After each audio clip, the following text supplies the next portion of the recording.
Hi dear viewers, ഇന്ന് നമ്മൾ പുതിയൊരു വീഡിയോയുമായി വന്നിരിക്കുന്നത്.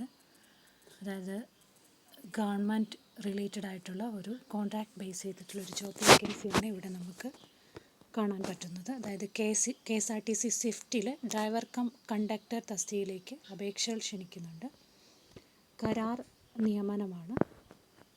KSRTCയുടെ ഉടമസ്ഥതയിലുള്ള ബസ്സുകൾക്ക് സർവീസ് നടത്തുന്നതിനായി ഡ്രൈവർ കം കണ്ടക്ടർ തസ്തികയിലേക്ക് കരാർ വ്യവസ്ഥയിൽ അപേക്ഷകൾ ക്ഷണിക്കുകയാണുള്ളത്. ഇത് നമുക്ക് KSRTCയുടെ ഈ വെബ്സൈറ്റിൽ കയറി നമുക്ക് ഇതിന് അപ്ലിക്കേഷൻ അയക്കാവുന്നതാണ്. അല്ലെങ്കിൽ നമ്മളുടെ CMD കേരളയുടെ വെബ്സൈറ്റിലാണ് ഈ ഒരു വേക്കൻസിയുടെ അപ്ലിക്കേഷൻ ഉള്ളത്. അതുമായി റിലേറ്റ് ചെയ്തിട്ടുള്ള ലിങ്ക് ഞാൻ ഈ വീഡിയോയുടെ ഡിസ്ക്രിപ്ഷൻ ബോക്സിൽ അറ്റാച്ച് ചെയ്യുന്നുണ്ട്. എല്ലാവർക്കും ആ ലിങ്ക് വഴി ഡീറ്റെയിൽ ആയിട്ടുള്ള നോട്ടിഫിക്കേഷനും അതോടൊപ്പം അപ്ലൈ ചെയ്യാനുള്ള ലിങ്കും ലഭ്യമാകുന്നതാണ്.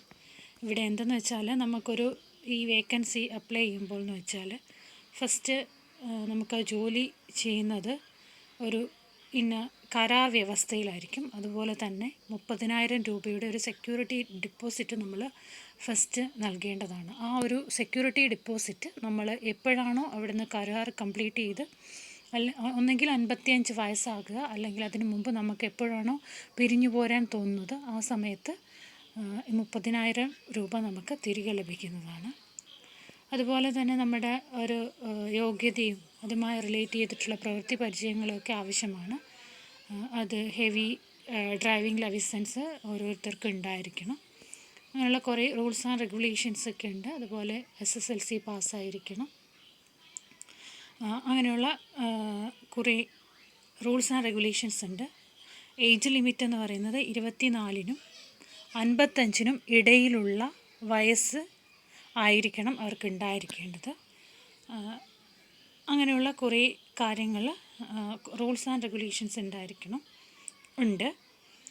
മലയാളവും ഇംഗ്ലീഷും നമുക്ക് വ്യക്തമായി എഴുതുവാനും വായിക്കുവാനും ഉള്ള അറിവ് നമ്മൾ ഉണ്ടായിരിക്കും. അതുപോലെ ഒരു വർഷം 240 ഡ്യൂട്ടിയോളം എടുക്കേണ്ടതായിട്ടുണ്ട്.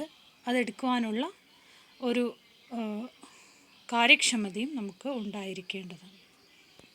അതുപോലെ നമ്മൾ ഈ ജോബിന് ജോയിൻ ചെയ്യുന്ന ടൈമിൽ നമ്മൾ എവിടെയാണോ താമസിക്കുന്നത് ആ താമസ പരിധിയിൽ വരുന്ന പോലീസ് സ്റ്റേഷനിൽ നിന്നും പോലീസ് ക്ലിയറൻസ് സർട്ടിഫിക്കറ്റ്, അതായത് നമ്മളുടെ പേരിൽ ഒരു കേസും നിലനിൽക്കുന്നില്ല, അങ്ങനെയുള്ള കാര്യങ്ങൾ ഇൻട്രൊഡ്യൂസ് ചെയ്യുന്നതിന് അല്ലെങ്കിൽ അത് അവർക്ക് അറിയുന്നതിന് വേണ്ടി ഒരു പോലീസ് ക്ലിയറൻസ് സർട്ടിഫിക്കറ്റ് നമ്മൾ സബ്മിറ്റ് ചെയ്യേണ്ടത് ആവശ്യമാണ്. അത് നമുക്ക് എങ്ങനെയാണ് നമ്മൾ ഈ ഒരു ഡ്യൂട്ടിയിലേക്ക് നമ്മളെ നിയമിക്കുന്നതെന്ന് വെച്ചിട്ടുണ്ടെങ്കിൽ 3 സ്റ്റെപ്പ് ബൈ ആണ്. ഒന്ന്, ഒരു സെലക്ഷൻ കമ്മിറ്റി നടത്തുന്ന ഒരു എഴുത്തു പരീക്ഷയുണ്ട്, അത് പാസ്സായിരിക്കണം. അതുപോലെ തന്നെ എഴുത്തു പരീക്ഷയിൽ നമ്മൾ പാസ്സായി കഴിഞ്ഞിട്ടുണ്ടെങ്കിൽ നമ്മളുടെ സെലക്ഷൻ കമ്മിറ്റി ഒരു ഡ്രൈവിംഗ് ടെസ്റ്റ് നമുക്ക് നടത്തും, അത് പാസ്സാവണം. ലാസ്റ്റ് ഫൈനലി ഒരു ഇൻ്റർവ്യൂ ഉണ്ടായിരിക്കും. അതിനുശേഷം ഒരു റാങ്ക് ലിസ്റ്റ് പ്രസിദ്ധീകരിക്കും. അത് മുഖേനയായിരിക്കും നമുക്ക് നിയമനം ലഭിക്കുക. പിന്നെ ഒരു 240 ഡ്യൂട്ടി നമ്മൾ എടുക്കണമെന്ന് പറഞ്ഞു. ഒരു ഡ്യൂട്ടിക്ക് 715 രൂപയാണ് നമുക്ക് കിട്ടുന്ന റെമ്യൂണറേഷൻ എന്ന് പറയുന്നത്.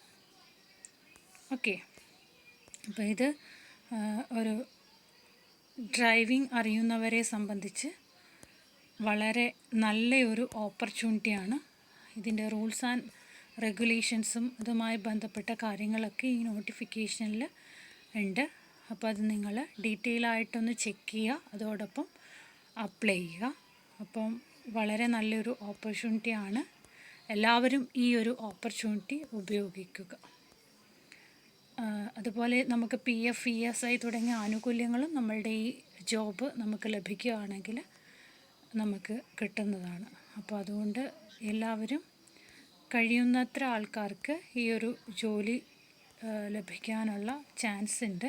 അപ്പോൾ അതുകൊണ്ട് എല്ലാവരും ഈ ഒരു നിയമനം പ്രതീക്ഷിച്ച് ഈ നിയമനത്തിന് വേണ്ടി അപ്ലൈ ചെയ്യുക. ഓക്കെ, ഇതിന് അപ്ലൈ ചെയ്യുന്നതിന് വേണ്ടിയുള്ള ലിങ്ക് ഞാൻ ഈ വീഡിയോയുടെ ഡിസ്ക്രിപ്ഷൻ ബോക്സിൽ അറ്റാച്ച് ചെയ്തിട്ടുണ്ട്. അപ്പോൾ എല്ലാവരും ആ ലിങ്ക് വഴി ഈ ഒരു ജോബിന് അപ്ലൈ ചെയ്യുക. Okay, thank you.